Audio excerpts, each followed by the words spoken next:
Hey everyone, Nick with the Ball Seed Tech team here. This week, I want to talk about two of the most common and costly disease issues we encounter in garden mum production, Pythium and Fusarium. Both can cause stunting, chlorosis, wilting, and lead to major crop losses, but they are not the same organism. Knowing which one you're dealing with makes a big difference, particularly when selecting proper tools to prevent disease and respond to symptoms when they appear.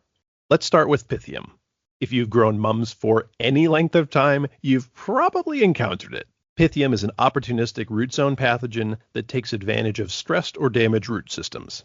In the root zone, typical symptoms are root discoloration, generally yellowish to brown, not black, sloughing of the outer layer of the root, aka the cortex, that leaves a wiry-looking bundle of vascular tissue behind, and soft brownish lesions can appear on the crown or lower portion of the stem as disease advances. In the canopy, early symptoms present as mild wilting during the heat of the day, even when there's ample soil moisture. This episode of Tech on Demand is brought to you by Prospient, delivering world-class greenhouse structures and systems. From innovative design and architecture to site development and project budgeting, the Prospient team provides the expertise to bring your vision to life. With local manufacturing across the U.S. and Canada, Prospient offers the scale and supply chain reliability you can trust, making them one of North America's largest manufacturers of commercial greenhouses. Prospient, leaders in greenhouse design, manufacture, and build. Learn more and connect with the expert team at prospient.com. Plants typically recover overnight, and the process repeats, getting worse with each day. Eventually, the entire canopy collapses, and infected plants are unable to recover.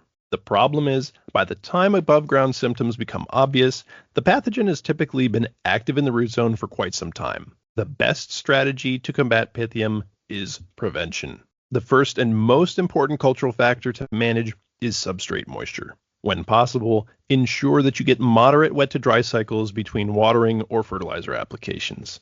Pythium thrives in waterlogged soils, so be sure to keep those feet from staying wet for extended periods. Damaged roots are an open invitation for infection. Make it a habit to check root systems regularly when scouting. Look for root discoloration, dry down injury, or clubbed root tips caused by elevated soluble salts.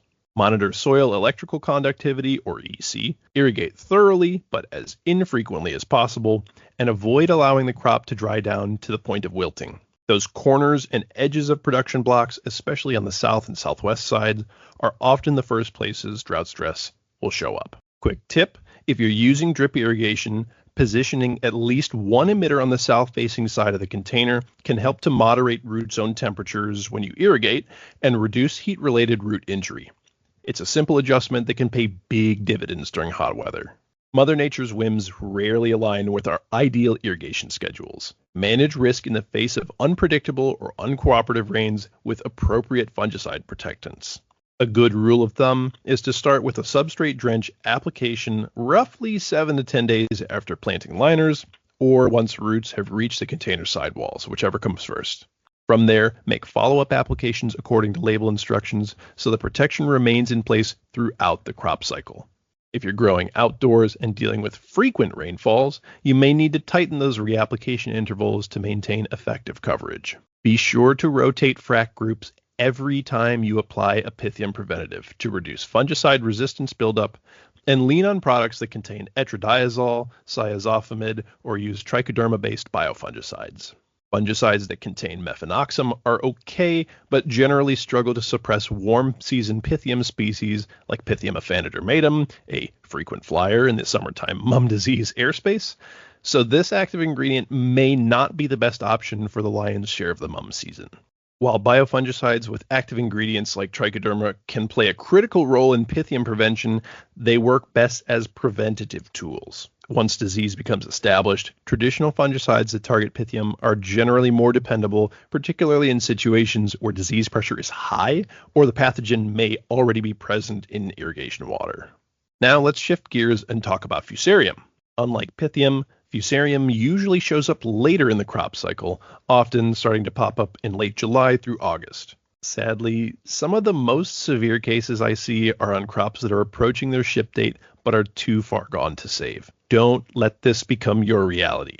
At first glance, symptoms can look a lot like Pythium. Plants may appear stunted, lower leaves may be chlorotic, and wilting becomes evident. But there are a few clues that can help distinguish the two. One of the biggest indicators is that Fusarium infected plants often wilt while the root system still appears relatively healthy. Some root discoloration occurs in the yellow to brown range as disease progresses, but cortex tissue does not slough off like it does with Pythium. Another clue is that Fusarium frequently affects only part of the plant at first. Even with one plant per pot, you might notice one section wilting while the rest of the canopy still looks normal. In contrast, the entire canopy of Pythium-infected plants will typically start to wilt synchronously. Take a close look at the stem near the soil line as well.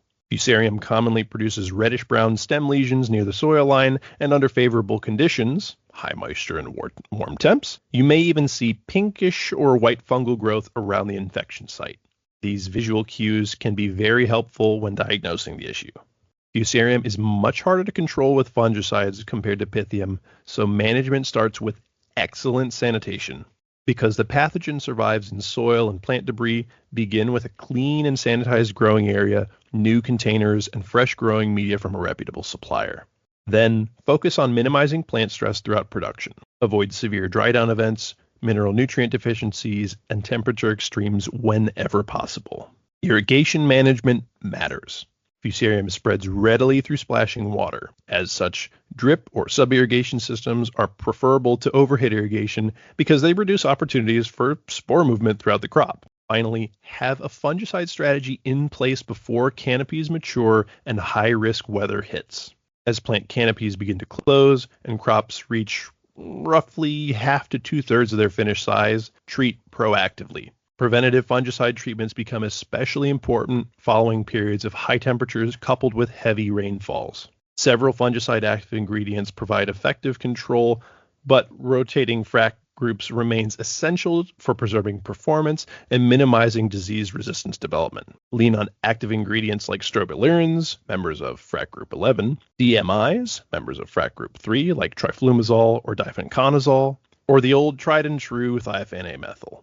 So if there's one takeaway from today's tech tip, it's this. Rootzone disease outbreaks in mums don't begin when symptoms appear in the canopy. They begin days or weeks prior when plants become stressed or protection lapses. Whether you're dealing with Pythium or Fusarium, the growers who consistently prevail against these pathogens are the ones who focus on sanitation, prevention, root health, and stress management. Thanks for listening, and as always, if you see something unusual in your mum crop, don't hesitate to reach out. Catching these issues early is almost always easier than trying to rescue a crop after disease has taken hold. Thanks for tuning in, and keep on keeping on with those mums.